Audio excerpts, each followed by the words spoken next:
Good morning everyone. हमेशा की तरह आज भी सुबह की शुरुआत हुई 2:30 पे। उसके बाद अपना नॉर्मल रूटीन करके थोड़ा सा योगा, थोड़ा सा प्राणायाम और पानी गर्म करके चलते हैं अपनी पढ़ाई वाली प्रोसेस की तरफ। आप में से ना बहुत सारे लोगों ने मुझसे क्वेश्चन किया हुआ था कि कंसिस्टेंसी कैसे मेंटेन रखें। मैं जो आपको 3 पिलर बता रही हूँ कंसिस्टेंसी के, उनको अपने माइंड में रखना हमेशा।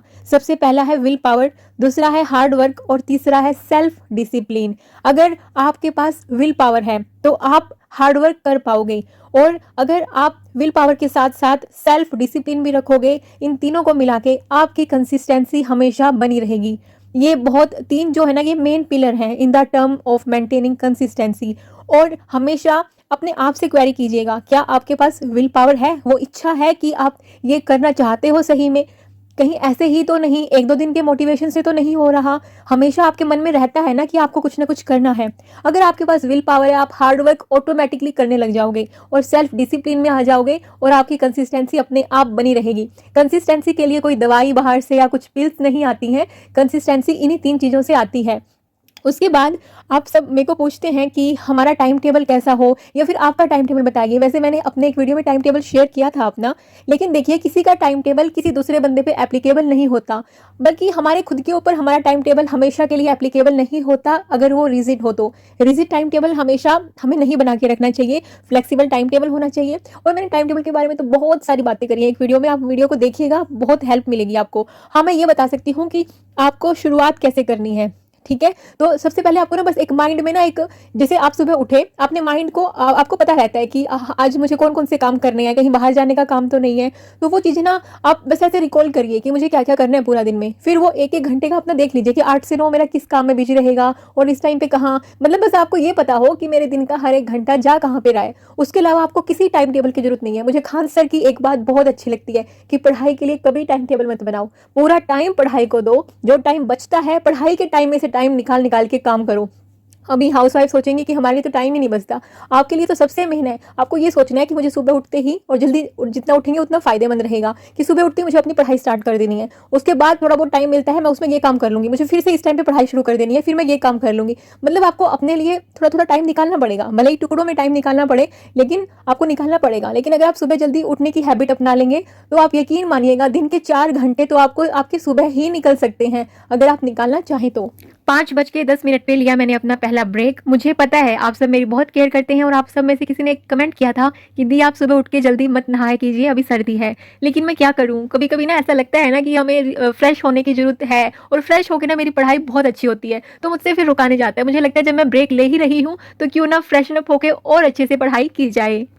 वैसे पता है हमें ना सुबह उठ के ना कोई नहाने से नुकसान नहीं होता है, जहाँ तक मैंने देखा है। उस दिन मैं ना नहा के और थोड़ी देर बाद ना वो बारिश आई, मैं कपड़े लेने के लिए बाहर गई, शायद कुछ ऐसा इंसिडेंट हुआ था, तो उस वजह से मेरे को हेडेक हुआ था। नहीं तो सुबह उठ के नहाने से ना माइंड और अच्छे से फ्रेश होता है। और जिस किसी को भी सुबह उठने में दिक्कत होती है ना, मैंने उसके बहुत सारे टिप्स दिए हैं, लेकिन उसके बाद भी आप उठ भी जाओ फिर भी आपको नींद आए तो आप कॉफ़ी वगैरह भी ले सकते हैं या फिर नहा भी सकते हैं। मेरे को ना सुबह उठ के ना बात लेना थोड़ा फ्रेश फील हो जाता है उससे, और मुझे बड़ा रिफ्रेशिंग लगता है, और मेरे को पढ़ाई बहुत अच्छे से होती है उसके बाद। तो आप ये ट्राई कर सकते हैं। आपने किसी ने क्वेश्चन किया था कि मैंने 23 क्यों लिखा हुआ है यहाँ पे।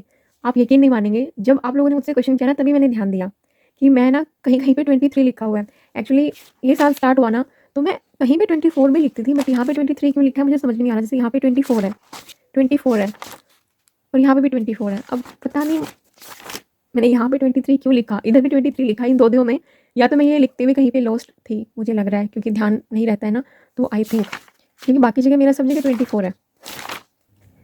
6:32 पे अपनी अर्ली मॉर्निंग वाली पढ़ाई को दिया थोड़ा सा ब्रेक, और यहाँ पे 10 मिनट के लिए मैं रेस्ट करूंगी, क्योंकि काफ़ी सारी थकावट थी, आंखें भी ना थोड़ी ऐसी हो जाती हैं पढ़ाई कर करके ना। बट ठीक है यार, अच्छा लगता है। बाद में फिर चलते हैं किचन की तरफ, क्योंकि अभी फिर खाने की शुरुआत करनी है और बेटे का टिफिन पैक करना है, ब्रेकफास्ट रेडी करना है। आप में से ही किसी ने पूछा था कि क्या आपको फेलियर से डर नहीं लगता, ऐसा हम क्या करें कि जिससे हमें फेलियर से डर ना लगे। देखिए, मुझे सही में फेलियर से डर नहीं लगता। जिस कॉन्फिडेंस के साथ, जिस मुस्कुराहट के साथ मैं आपको अभी अपने व्लॉग्स में मिलती हूँ, अगर 1.5 ईयर के बाद मेरा नहीं हुआ यूपीएससी, या उसके बाद मैं एचपीएससी की तैयारी करूंगी, हरियाणा एचसीएस की, वो भी नहीं हुआ, तो भी मैं आपको इसी स्माइल के साथ और इससे ज़्यादा कॉन्फिडेंस के साथ मिलूंगी।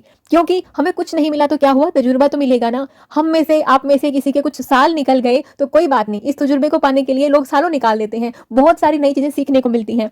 एक और चीज़ आप अपना सकते हैं, अगर आप अर्न कर रहे हो, फाइनेंशियल सिक्योरिटी आपके पास है, ठीक है ना? तो आपको फेलियर से डर नहीं लगेगा जब आप अर्न करते हो, जब आप पैसे कमा रहे होते हो, ये एक ट्रुथ है ना? और एक रहता है कि आप ना एग्ज़ाम को मानो कि वो आपकी लाइफ का एक हिस्सा है।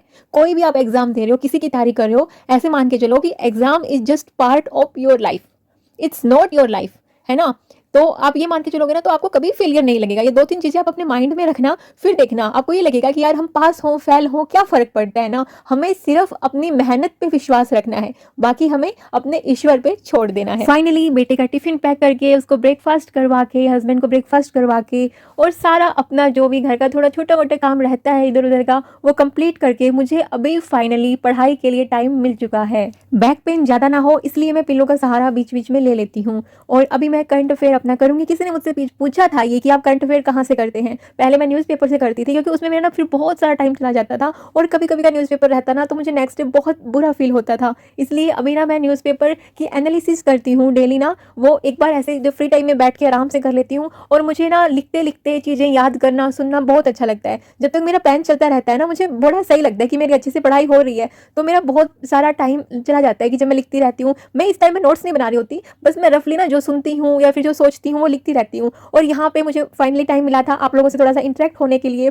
मैंने आप सबसे यहाँ पे लाइव आके बातें करी थी और मुझे बहुत अच्छा लगा था और आई होप आप सबको भी अच्छा लगा होगा। और थैंक यू सो मच, आप बहुत पॉजिटिव कमेंट्स करते हो। जैसे मैं आप सबको मोटिवेट करती हूँ ना, वैसे ही आप कहीं ना कहीं मुझे मोटिवेट करते हो। उसके बाद बच्चे को ना मैं स्कूल से ले आई थी और आज मैं इसके स्कूल का होमवर्क करवा रही हूँ और यहाँ पे मैं थोड़ा सा ना ऐसे अच्छा नहीं फील हो रहा क्योंकि जिस टाइम पे ये सब रिकॉर्डिंग हो रहा था तो मेरा बेटा मेरे पास था और अभी वो अपने दादा दादी के घर है और मेरे पास पापा नहीं, मेरे पास मम्मी और भाई आए हुए हैं और वो आपको दिखेगा नेक्स्ट जब आप इसी व्लॉग में आगे बढ़ोगे ना तब आपको दिखेगा। तो मैं उसको होमवर्क कंप्लीट करवा रही थी क्योंकि वो अभी ना कोई शादी के फंक्शन चलने हैं, लेकिन वो मंडे को है शादी, लेकिन मैं इतना जल्दी नहीं जा सकती क्योंकि थोड़ी सी रिस्पॉन्सिबिलिटी यहाँ पे भी निभानी है। मेरे भाई का एग्ज़ाम है, वो दिला के लेके आना है और फिर मुझे लगा था कि शादी के फंक्शंस में इतना टाइम नहीं मिलेगा और फिर मैं मंडे को जाऊँगी, वहाँ का भी फ़र्ज़ निभाऊँगी अगर मेरे से मतलब वहाँ पे मैं जा पाई तो। सफ़र काफ़ी लंबा रहता है, लेकिन एक शादी मैंने अटेंड कर ली थी और यहाँ पे फाइनली मैंने बोला था ना आपको कि मम्मी और भाई आए थे